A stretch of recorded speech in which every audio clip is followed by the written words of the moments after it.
everyone, welcome back to my channel. In today's video, we are creating a couple of gender neutral / Valentine's Day, love you every day kind of cards. So I already did a lot of prep work off screen. Here I have a piece of HAMMERMILL cardstock that I took to my die cut machine and die cut out with this particular cover plate die. This die does not have a cutting edge, meaning that it doesn't actually cut anything, it just pierces, and it doesn't even score, it just does like piercing lines, and it doesn't have a cutting outline edge, so you can do this like repeated, which is a really cool ability to have. And I did go ahead and cut that down after I ran it through my die cut machine. I did cut that down to 4 by 5 1/4, and then I took a nesting circle die from my stash and cut a circle toward the middle top. Then I went into my stash of products that I purchased and have been needing to use, and I found this one, and it was perfect because it had some love you, love themed sentiments in the bottom, or included in it, not in the bottom, included in it. And what is awesome is that it does come, or you can purchase separately, the coordinating dies that cut out the larger greetings that are included in this set. So this is a small but mighty set. I went ahead and took my color cues from the colors that are on the back of the packaging. Altenew has wonderful, wonderful packaging. One of the features that I love the most is that they always include like colored illustrations, and they always include the colors that they used. So in this particular case, they didn't say like what specific colors they used their color families. So they listed the color families that they used. I imagine save some space. Instead of each individual color. So off screen, I took 2 pieces of HAMMERMILL cardstock because we're going to make 2 cards today. One is very much so could be used for Valentine's Day for like a gender neutral kind of thing.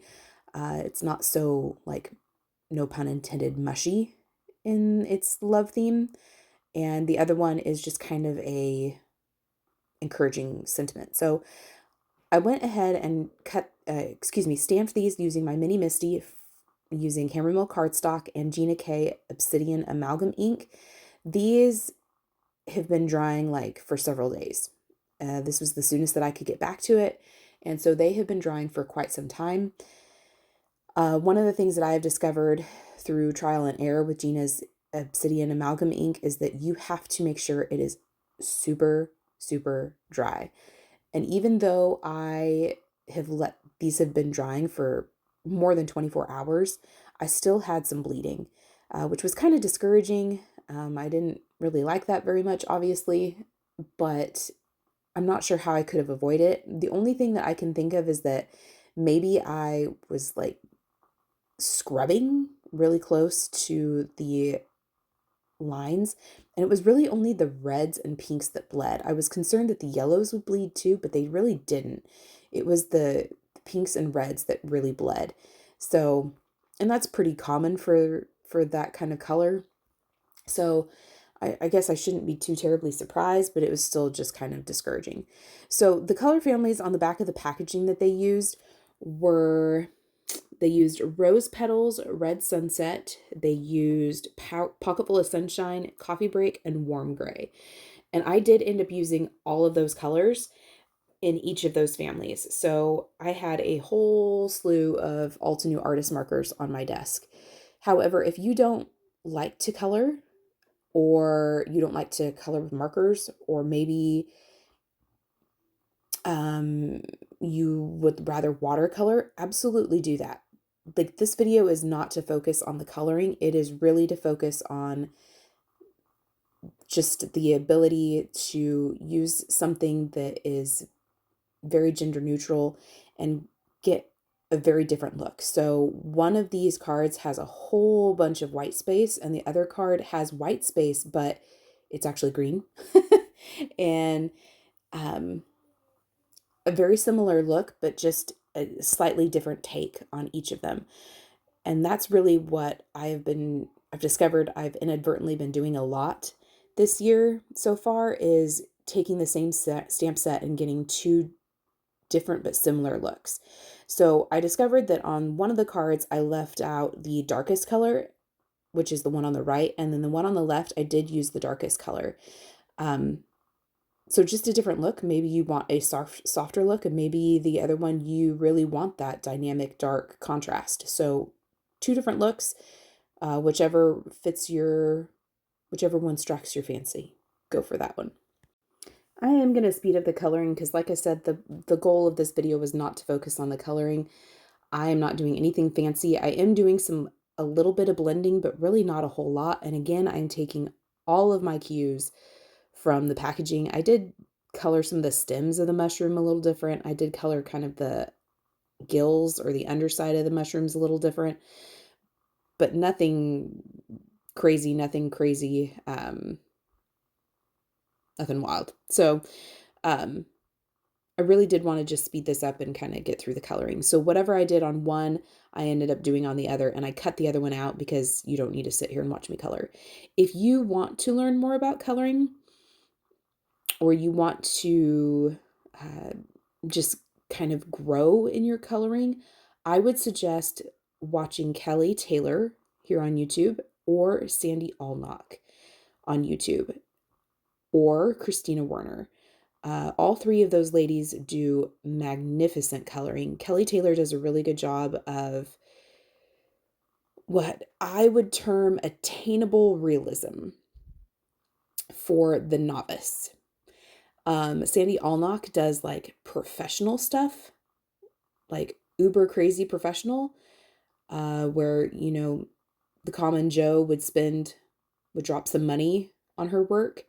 And then Christina Werner also does attainable realism. I particularly like when she colors critters. I think she does a really good job with that. But so does Kelly Taylor. So if you're already really good at coloring, you want to step up your game, Sandy Allnock. If you want attainable realism, Kelly Taylor or Christina Werner. So back to the video. What you saw me doing there is called the tip-to-tip method. So I saw that there was a really, really big contrast between my reds there, and I didn't like that very much. So what I ended up doing was taking the darkest marker in my left hand, and I took my next lightest color in my right hand, because I'm right-handed, and I touched the tip of the lighter color to the darker color, and then brought that to my paper. That gave me kind of an in-between color so that I was able to blend that a little better, and I much preferred how that looked. You do not ruin your marker. What you can do is, after you're done and you're ready to kind of move on, just scribble the lighter marker onto just a scrap piece of cardstock, and that'll get rid of any residual color that may be remaining. So it doesn't ruin your marker. Don't worry about that. Don't come after me. But that is called the tip-to-tip method, and that's really useful to know, especially if you've got, maybe you're starting to build up your marker collection and you don't really have a whole lot of colors, and you're working with something and you discover that you have a wide gap in the colors and you need kind of a middle color. This is a way to get that.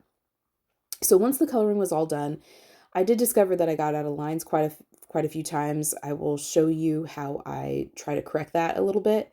But this one, I accidentally scribbled off one of my markers really close to the image, and I knew that one of these I was going to die cut out, and one of them was going to essentially be kind of like a full panel on there.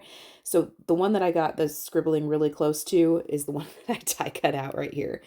So I die cut one out, and before I die cut it, I should have done this step. I should have taken this all back to my MISTI as it was in its full panel and restamped that using VERSAFINE Onyx Black ink.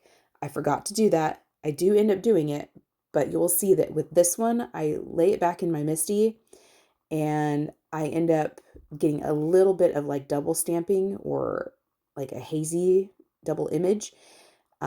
Wasn't super happy about that, but again, this is the one that's going to be die cut, and I end up showing you how to kind of mask the fact that this was double stamped a little bit. So here's my MISTI. Again, should have left that full panel in there, but I didn't. I got too excited to die cut. So here you see me laying that back in there, and I'm going to lay the die cut back into that negative space and use VERSAFINE Onyx Black ink to stamp it. Again, I do get a little double stamping. I don't get it on the other panel, so goes to show I shouldn't have gotten so excited first. So here's the one that I didn't die cut first, and there's no double stamping, and it looks really nice. I just prefer to do that because VERSAFINE Onyx Black ink is a really deep, rich black, and Gina K's Obsidian is not. But I can't I can't alcohol marker color with that. And so this is a method that I do. Again, you can see where some of that bleeding happened. Not super happy about that. I do end up covering it up a little bit, but just kind of beware of that. What I could have done is stamped that in VERSAFINE Onyx Black ink and then put clear heat embossing over it, and that would have gotten rid of that altogether. I wouldn't have had to worry about that at all. So that's something to think about when you're doing this particular technique or method. So I decided that this panel that we did with the cover plate die needed to be popped up a little bit. I felt like it needed to have a little bit of shadow to separate it from the card and make it have a little more dimension. So this is foam tape from Amazon. I'm just cutting it down into strips to pop up this whole panel. Then I'm going to put a little bit of liquid glue on that foam tape to give me just a touch of wiggle room so that when I set this onto that colored panel, I can get it positioned exactly where I want it. Once I was happy, I did take some scissors and kind of angle those and trim off any of that excess cardstock that was hanging off. There wasn't really a whole lot. What I could have done, and I thought about it after the fact, is I could have done just a little bit of ink blending to the top in a very, very light, brown or tan or, blue, just to give that background where the mushrooms are a little bit more interest. But in hindsight, it doesn't really matter. But I think if I were to do that card again, I would put just a little bit of ink blending in the background just to give it a little more interest. So now I've flipped that whole thing over. I've got an A2 size card base. This is from Paper Studio. It's their cream cardstock and a heavy weight. That's what I like to make card bases from. I find it economical. I don't particularly like to stamp on that cardstock because the fibers make any ink, bleed and look fuzzy. So I don't recommend stamping on that cardstock, but using it for card bases seems to work just fine for me. So I'm just going to let that adhere, and then we will work on our sentiments. Using more HAMMERMILL cardstock and that VERSAFINE Onyx Black ink, I'm going to put the 3 sentiments that have coordinating dies into my MISTI, stamp those down, and then I am going to cut out the Never Stop Growing and There Is So Mushroom in My Heart for You. I'm going to end up die cutting those out. I'm going to use the coordinating die for all of them. But for those two, I'm actually going to continue to die cut those out using the coordinating die 3 more times and stack them together. This is going to give them some dimension and help them stand up from the card a little bit more and make them a little more substantial. Moving on to the second card, I have a piece of green cardstock here. This is from Lessebo and it is in the color Moss. It is a heavier weight colored cardstock that I get from Cardstock Warehouse. I feel like that is the most bang for my buck. I really enjoy purchasing my colored cardstock from them. And here I'm trying to determine if I like that white outline or not. And I decided that I wanted to try something that I don't do very often, and that is color that white outline. Usually that doesn't bother me very much, but again, I'm trying to do things not radically new, but new for me and kind of get outside my comfort zone, and be mindful of those touches that make something be extra special. So I went into my stash of artist markers again, and I found one. This is Mountain Pine, and I am just coloring the border. So all I'm doing is getting rid of that white outline that the die cut leaves you. And this is the one that I did accidentally have a little bit of double stamping on. So this is the way that I am kind of hiding the fact that I double stamped it a little bit. So occasionally there were some white spots. And I am just going through and covering that up with that Mountain Pine marker. It is dark enough that you can't really tell, and it gives you, it just kind of cleans it up a little bit. Once I was done, I did flip this to the back, and you will see that I end up getting some of this marker on the colored part that I want everybody to see. Usually if you flip this to the back and do it this way, you don't typically get marker streaks on the front. But, you know, because I was filming and I'm, you know, quote unquote, a professional, that little trick didn't work this time. But anyway, again, I'm just trying to get rid of this white border here and try to make it sure it looks kind of clean. You can still see it in the finished card a little bit in some of the spots. Some of those like tighter corners, you can see some of the white peeking through. I'm not going to worry about it. This is handmade. It's not meant to be store-bought, and those things add character. And again, I don't feel like they are the end of the world. So here, it's not a perfect match to this cardstock, but it's close, close enough for government work. So here I'm looking at it and I'm like, okay, I feel like this just looks really plain. It just looks super plain, and I didn't like that. So I'm going to put the sentiment on there and fiddle and, you know, just kind of think and mull it over. And I decide that it still looks really plain. So I'm going to go to my embossing folders, because that I have found is like my favorite way to add interest to a background. And I found this one from Altenew, and it is called Blooming Doily Charm 3D embossing folder. And can I just say, like, I actually paused after I did this. I looked at it and I was like, man, this is an embossing folder is absolutely gorgeous. It is beautiful. I literally like paused and looked at it for a little bit. It is gorgeous. Way to go, Altenew. Like, that is stunning. Anyway, so what you see me doing here is I felt like now I felt like, oh, this card. It took me for a ride. Now I felt like the mushrooms were getting lost. Like this, we have this gorgeous embossing folder, and I did like that there was some interest in the background, but now I felt like my mushrooms were getting lost. So here I'm like, well, maybe if I stack them up like I did with the sentiments, that'll help. Spoiler alert, it did okay. So what you see me doing here is I could have taken more of that mountain pine cardstock and just cut out, you know, the sentiment from, or more of the mushrooms from that, but I didn't feel like digging through my cardstock. I had this white scraps on my desk and I already had the marker out. Conversely, you could also use, because Altenew inks and paper and markers all coordinate. So if you happen to have the mountain pine ink, you could have just gone direct to paper or ink blended, however you wanted to do that, and cut it from there. But again, I had the marker on my desk, so that's what I used. And I'm just scribbling again all over the edge. I'm not worrying about the middle. You're not going to see it, but you might see the outside and the edges. So I did try to get the marker over those, and then I stacked those up, just using some liquid glue again, just to give me a little bit of wiggle room so that I could try to get those lined up as best as I could. And